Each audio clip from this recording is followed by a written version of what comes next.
প্রতি বছর রথযাত্রা উপলক্ষে আমার মামার বাড়িতে জগন্নাথ দেবের পুজো হয়ে থাকে। এই সেই জগন্নাথ দেবের মূর্তি। তাই আমরা সবাই মিলে চলে গিয়েছিলাম জগন্নাথ দেবের পুজো দেখতে আমার মামার বাড়িতে। আমি চৈতালি কলকাতা থেকে নিয়ে চলে এলাম আবারও একটা মিনি ব্লগ আপনাদের জন্য। জগন্নাথ দেবের পুজো হয়ে গেছে, রথ বাইরে বেরিয়ে গেছে। এবার আমরা সবাই অপেক্ষা করছি জগন্নাথ দেবের রথের দড়ি ধরে টানবার। কেন এই রথের দড়ি ধরে টানা হয়ে থাকে জানেন? কারণ হিন্দু ধর্মানুসারে মনে করা হয়ে থাকে যে রথের দড়ি টানলে নাকি পুণ্য সঞ্চয় হয়ে থাকে, যে কোনো রকম রোগ ব্যাধি দূর হয়ে যায়, পুনর্জন্মের কষ্ট থেকে মুক্তি পাওয়া যায়, পাপ দূর হয়ে থাকে, অশ্বমেধ যজ্ঞের ফল লাভ পাওয়া যায়, অনন্ত সুখ লাভ হয়ে থাকে।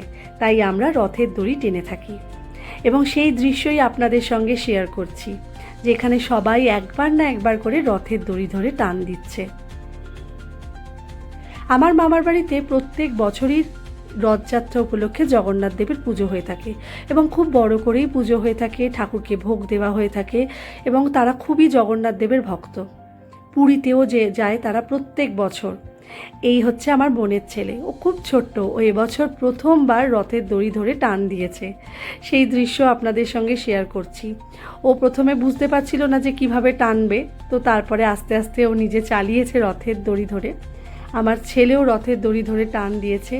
ও আগের বছর অবধি রথের দড়ি ধরে টান দিয়েছে, নিজের রথ সাজিয়েছে, কিন্তু এবছর আর রথ সাজায়নি, কারণ ও জানতো এবছরও মামা দাদুর বাড়িতে যাবে, সেখানে গিয়েই রথের দড়ি ধরে টানা হবে।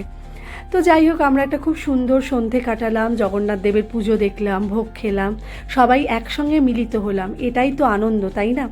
আশা করি ভিডিওটা আপনাদের ভালো লেগে থাকবে। যদি ভালো লেগে থাকে একটু লাইক কমেন্ট করে দেবেন। সবাই খুব ভালো থাকবেন, সুস্থ থাকবেন। জগন্নাথ দেব সবার মঙ্গল করুন। জয় জগন্নাথ। সবাই ভালো থাকবেন।